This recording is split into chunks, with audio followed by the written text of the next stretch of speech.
All right, so are you ready to dive deep into habits? Today we're taking on Atomic Habits by James Clear. I'm ready. Awesome. Now, we know you're familiar with the book. You're the one who suggested this deep dive.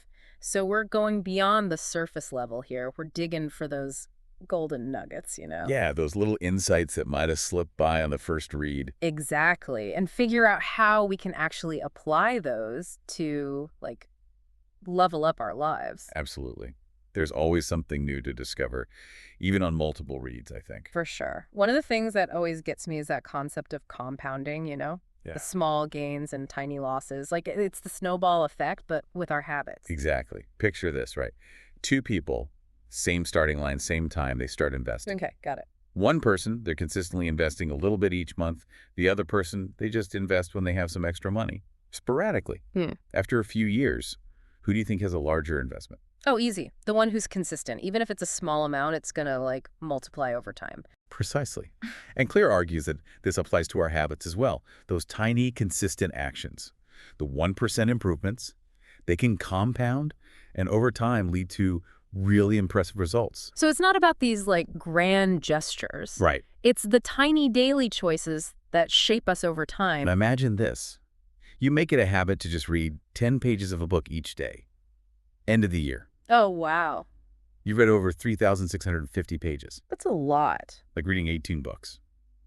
But if you only read when you feel like it, you might finish, what, a couple? Yeah, it's those small actions repeated over and over again that really make the biggest impact. For me, it's like with fitness, it wasn't the crazy intense workouts. It was more like the daily habit of even just like going for a 20-minute walk. Perfect example. Small, sustainable habits day after day, and you know they'll build up over time. It's encouraging to think that those small efforts can make a difference. But Clear also talks about the plateau of latent potential, Yeah. which is kind of about those times when you're putting in the effort, but you're not seeing those results immediately. Yeah. You're on the right track. It's the build-up before that breakthrough. Can be frustrating, though. Feels like you're not getting anywhere. So how do we recognize that we're on this plateau and like what do we do about it? Clear uses this brilliant analogy, heating an ice cube. Okay. I like analogy. You're applying heat, but it's like nothing's happening. Right. And then suddenly, bam, it melts. Okay. It's not that the heat before the melting point was wasted. It was all building to that transformation.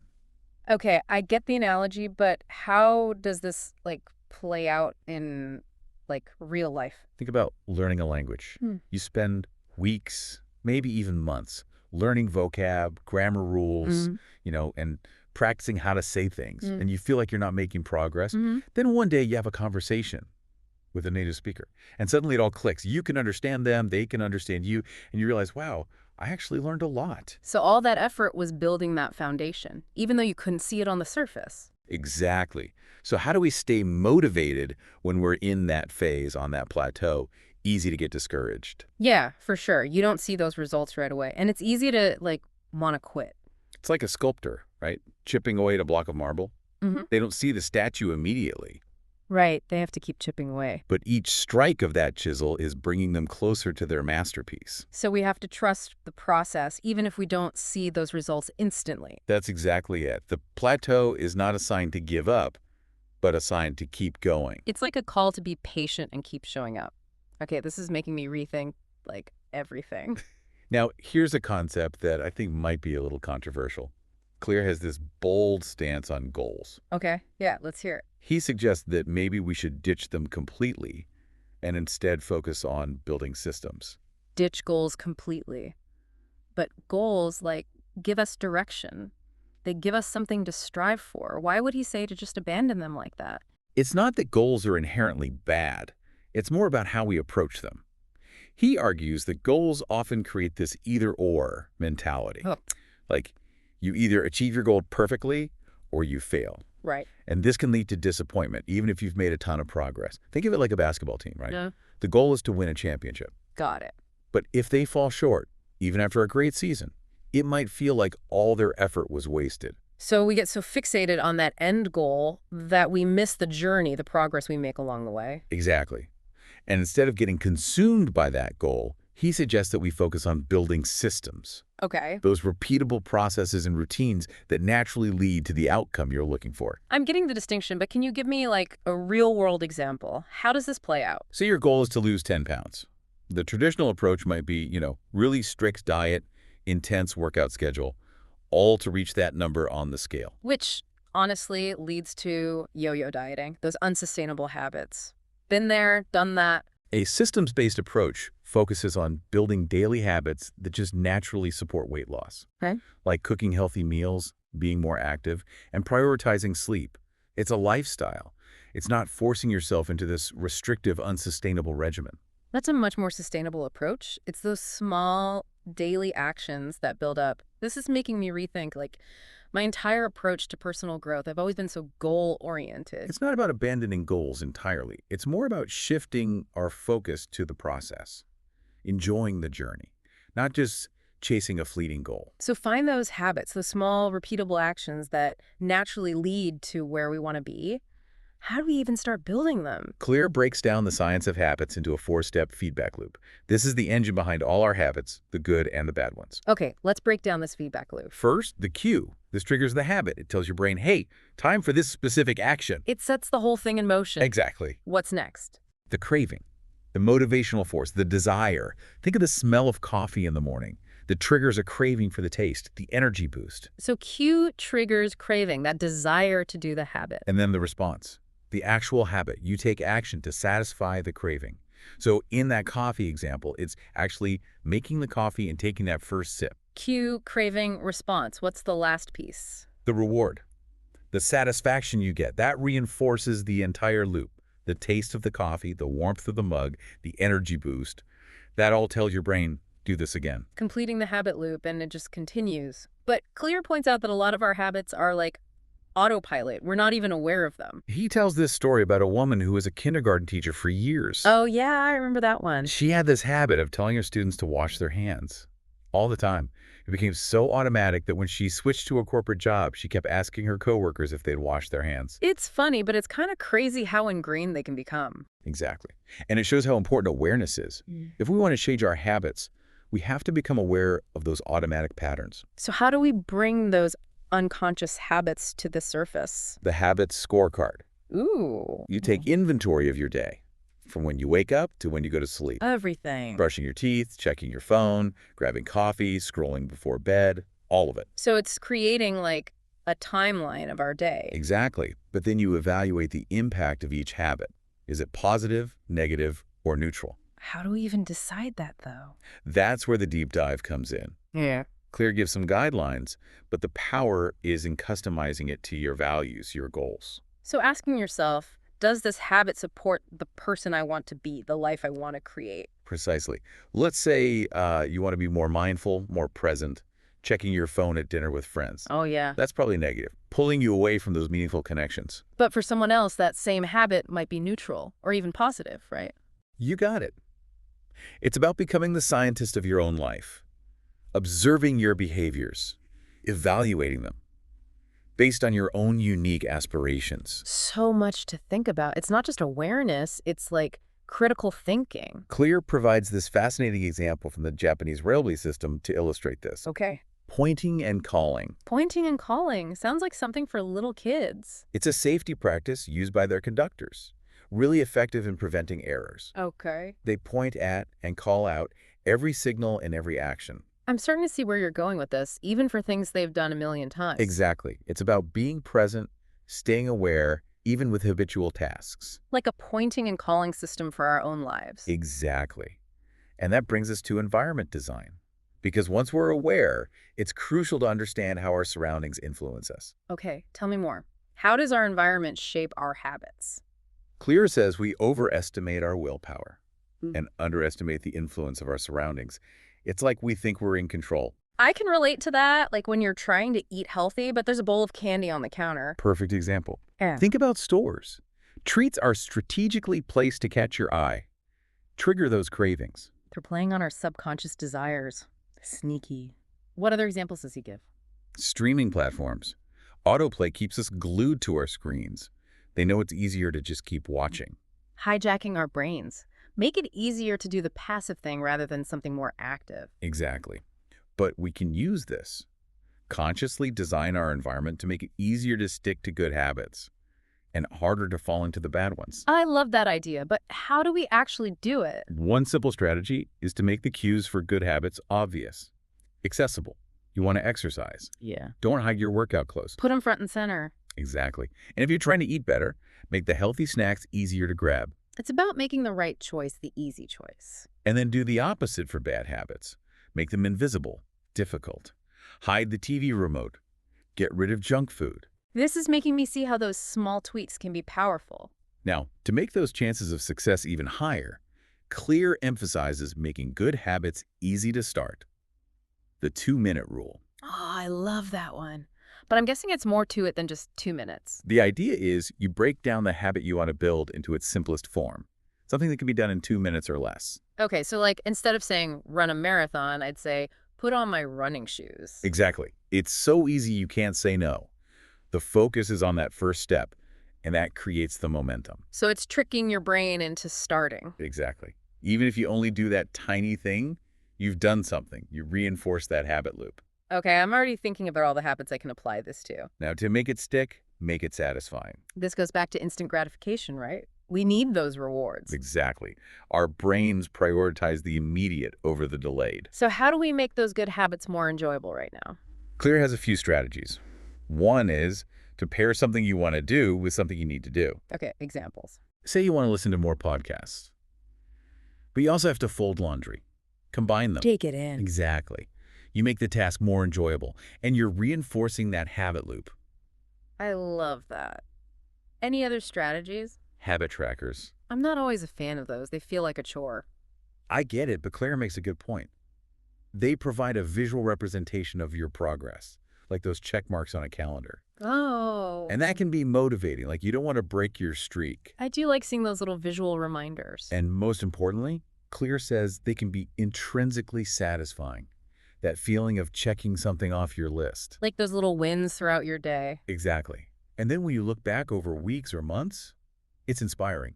Those small daily actions really are making a difference. You're totally making me reconsider habit trackers. They can be more than just a monitoring tool. Now, we've been talking about genes and how they influence our habits, but are we just like hardwired?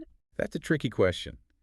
Clear emphasizes that genes don't determine your destiny, but they do play a role in our predispositions and talents. So it's not limitations, but more like understanding our natural strengths and then playing to them. Precisely. And to explain this, he introduces the Goldilocks rule. I always love a good fairy tale reference. Okay, what's the Goldilocks rule? The idea that we're most motivated when we're working on tasks that are right on the edge of our abilities. Not too easy, not too hard. Finding that sweet spot so we stay engaged, we keep making progress. Exactly. When we're in those just right activities, tasks that are aligned with our strengths, we're more likely to experience flow. That feeling of being completely absorbed in something, time flies by. Yes. And when we're in flow, we're more likely to make progress, to learn, to grow, and to enjoy it. I'm thinking about those times when I felt most productive. It's when I'm challenged, but not overwhelmed. And he argues that this is not just about finding the right task, it's also about finding environments and contexts where our strengths are valued. So finding the right game to play, the one where you have a natural advantage. Exactly. And if you can't find that game, create it. This is such an empowering message. It's about working smart, not just hard. He ends the chapter with this great reminder. Genes don't eliminate the need for hard work. They clarify it. They tell us what to work hard on. So insightful. Okay, once we've found those habits that align with our strengths and all that, the challenge is to keep those habits interesting. Especially as they become more routine. Yeah, even the things we love can feel like a chore if we do them the exact same way, day after day. We'll have to dive into that in part 2 of our deep dive. I can't wait. But for now, I think we've given our listener a lot to think about. For sure.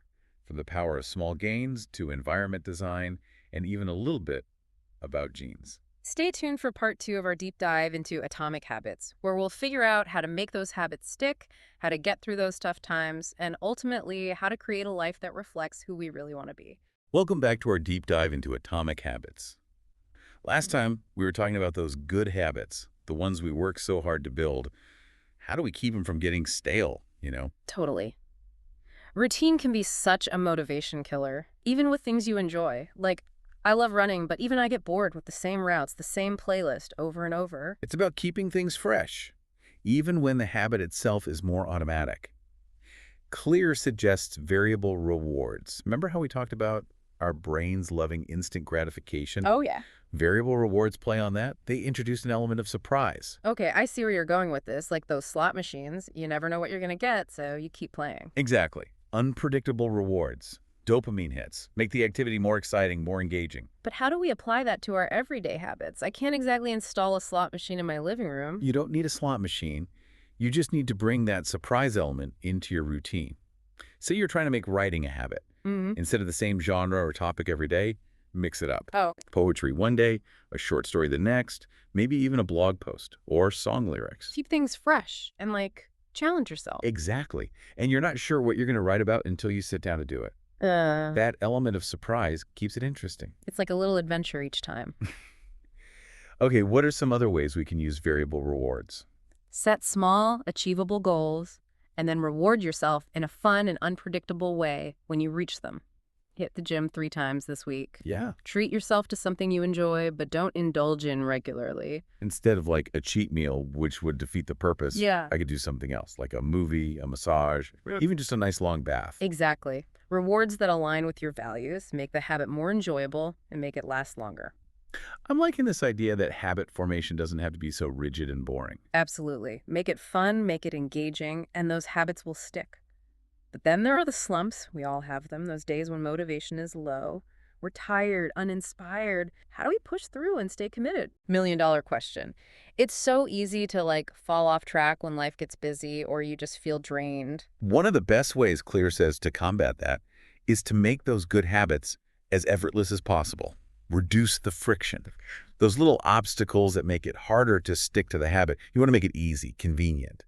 He gives this example of Japanese electronics companies in the 70s, Okay. obsessed with eliminating waste, inefficiency. They called it lean production. Makes sense. Streamlining everything. They'd analyze each step of their production process, reduce unnecessary movements, wasted time, anything that slowed them down, even redesigning workspaces so workers didn't have to twist and turn to reach their tools. It's like those studies they do in factories to figure out the most efficient way to do things. Exactly. And the results were incredible. They became known for efficiency, quality, reliability. Okay, I see the principle, but we're not running factories here. How do we apply that lean production idea to our own lives? Identify the friction points in your life. What's making it harder to stick to good habits? You want to exercise, but your gym's 30 minutes away. That's a friction point. Yeah, by the time you get back, it's like an hour gone from your day. Makes it hard to stick with it. Finding a gym closer to home or work that reduces that friction. Cooking healthy meals a struggle because your kitchen's a disaster. Definitely relatable. That clutter, that disorganization, those are friction points. Maybe you invest in some tools, meal prepping containers, spice racks, Makes it easier, more convenient. or maybe it's even simpler. Clear off your kitchen counter every night.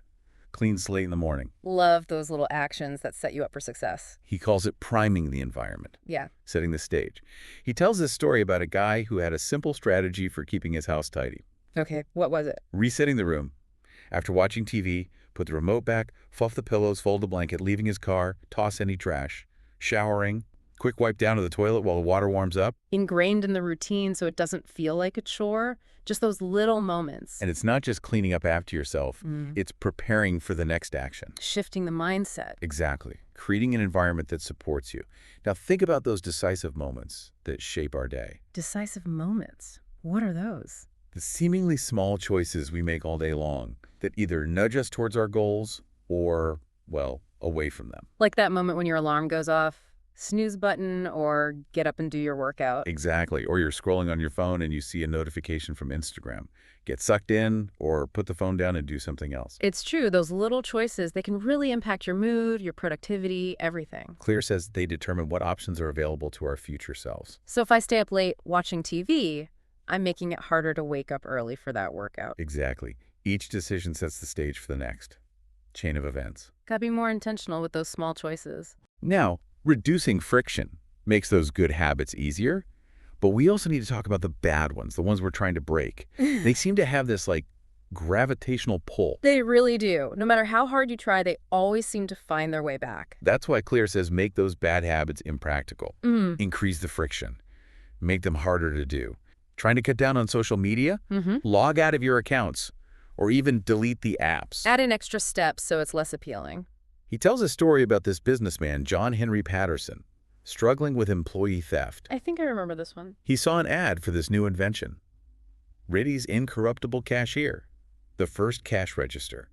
It locked the cash and receipts inside after every transaction. So they literally couldn't steal. That's awesome. Employee theft vanished. It was a total game changer. Talk about immediate results. It's a good example of how we can really use our environment to our advantage. And let's not forget technology. It can be a blessing and a curse. It really can. It helps us automate those good habits, but it can also make those bad habits, like, super accessible. So we need to use technology to our advantage. Automate the good, make the bad less appealing. App blockers, workout reminders, tools to track your progress. Think about how technology has already simplified things. Online banking, grocery delivery. Makes life so much easier, frees up time for the things machines can't do yet. Use it as a tool. Don't let it control you. Yeah. Now let's talk about making habits satisfying. We talked about rewards, but I think there's more to it. Yeah, there's got to be more to it than just, like, giving yourself a pat on the back. External rewards can be helpful, especially when you're starting out. But Clear talks about making habits intrinsically satisfying. Doing things that you genuinely enjoy, the things that light you up. Life's too short to spend it doing stuff you hate, right? So true. And that applies to our habits, too. Got to find those habits that align with, like, who we are. He tells this story about a public health crisis in Pakistan. High rates of diarrhea, other illnesses, all because of poor hand washing. Hand washing. Why was that such a It problem? wasn't a lack of knowledge. People knew it was important, but they weren't doing it consistently or effectively. A habit issue, not an education issue. This researcher, Stephen Luby, was studying this, and he noticed people's hand-washing habits were all over the place. Some would just run their hands underwater real quick. Some would only wash one hand. Some would forget completely. So it hadn't become ingrained as a habit. What did they do? They teamed up with Procter & Gamble to give the community Safeguard soap, a premium brand, known for its nice scent, its luxurious lather. They made hand washing more enjoyable. Exactly. And the results were amazing. Diarrhea fell by 52%, pneumonia by 48%, even impetigo, a skin infection, by 35%. Just by making it more enjoyable. Wow. And get this, they checked back 6 years later, and over 95% of those households still had a place for hand washing set up with soap and water. The habit had stuck. It shows the power of making it intrinsically satisfying. They did it consistently because it felt good. And over time, hand washing became part of who they were. Okay, that's a powerful example. So this principle can apply to anything. Our personal habits, our work, everything. Find those activities that light you up, make you feel alive, and make them part of your routine. But now let's talk about habit tracking. I've always been a little skeptical of those. Feel like just another thing to add to my to-do list. I get it, but Clear makes a strong case for why they can be so powerful. Okay, I'm listening. First, it's a visual. You see your progress. It's easy to forget how far you've come, but seeing those check marks, those X's, can be a powerful reminder. Like those gold stars we used to get. Exactly. That satisfaction can be really motivating. You don't want to break the streak. Yeah, it becomes like a game you're playing. Most importantly, Clear says it can be intrinsically satisfying. That feeling of checking something off your list. It's like a little dopamine hit. And when you look back over time, it's inspiring. You realize, wow, those small actions really are making a difference. Okay, you've convinced me. I'm starting to see the value.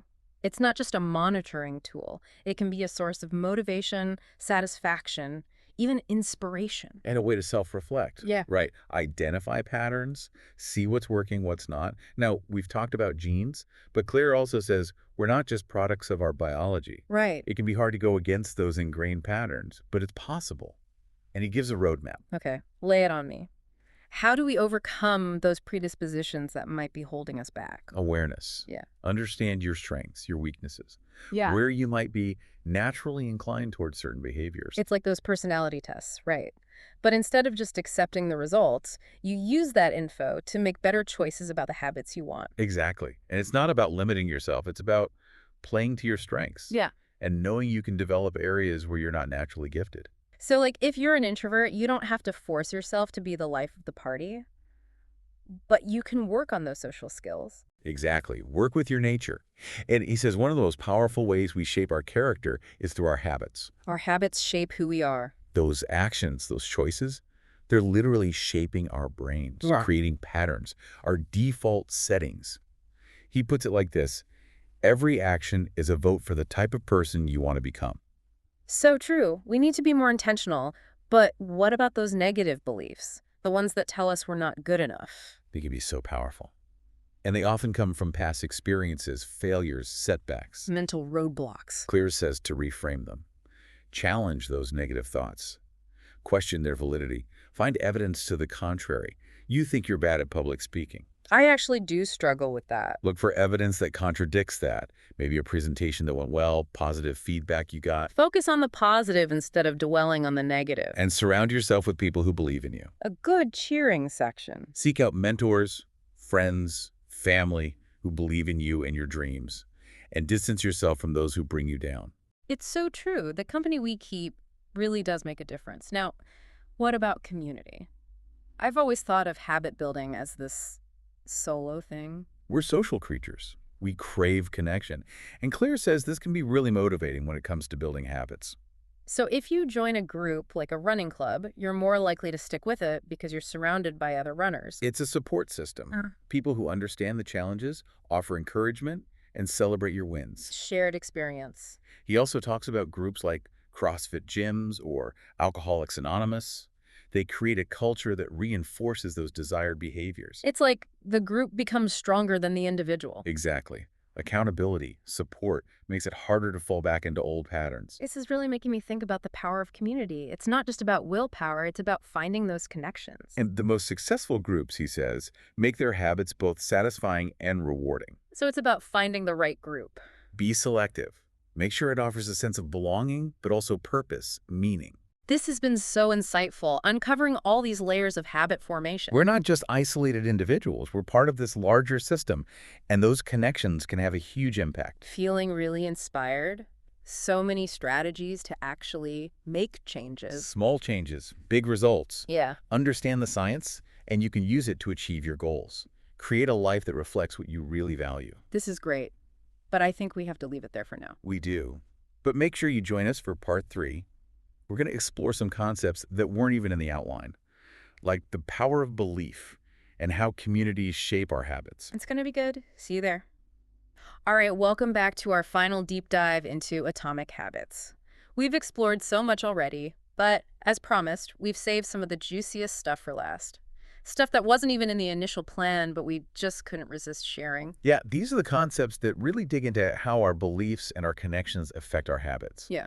often without us even realizing it. Okay, I am so ready. Hit me with it. Clear talks about how our habits often just reflect our current identity.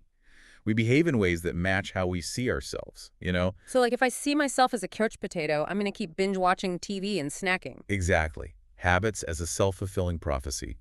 But get this, Clear says we can actually use that to our advantage. Okay, how? We can change our habits by changing how we see ourselves, our beliefs about who we are. So if I want to be a runner, I need to start thinking of myself as one, even if I haven't run in ages. Exactly. It's about shifting that identity. But that's easier said than done. How do you actually make yourself believe it? Clear says focus on small wins, those tiny actions that reinforce that new identity. So not a 5-mile run on day one, more like put on your shoes and walk around the block. It's about those baby steps. Yeah. They prove to yourself, hey, I can do this. This is who I am.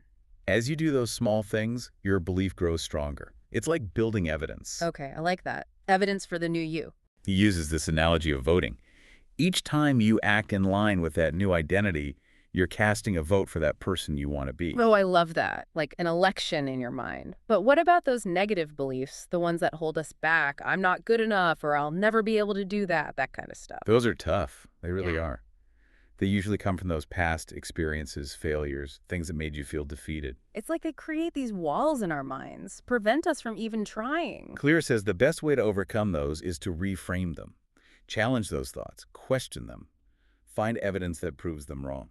So, like, if I think I'm not good at public speaking, I need to actually look for proof that that's not true. Find those times you did well. Oh. Maybe a presentation that went great or someone gave you positive feedback. Shift the focus from the negative to the positive. Look for that proof of your potential. This is great. He also says surround yourself with people who believe in you. Yeah, like a support system, a cheering squad. Find those mentors, friends, family, who see your potential even when you don't, and avoid those who drag you down. Surround yourself with good vibes only. Exactly. Now, Clear also talks about the importance of community when it comes to building lasting habits. This is interesting. I always thought of it as more of a solo journey. We're social beings. We need connection, belonging, and that could be a huge motivator. So finding people who have similar goals, values, can really make a difference. It's like a built-in support system.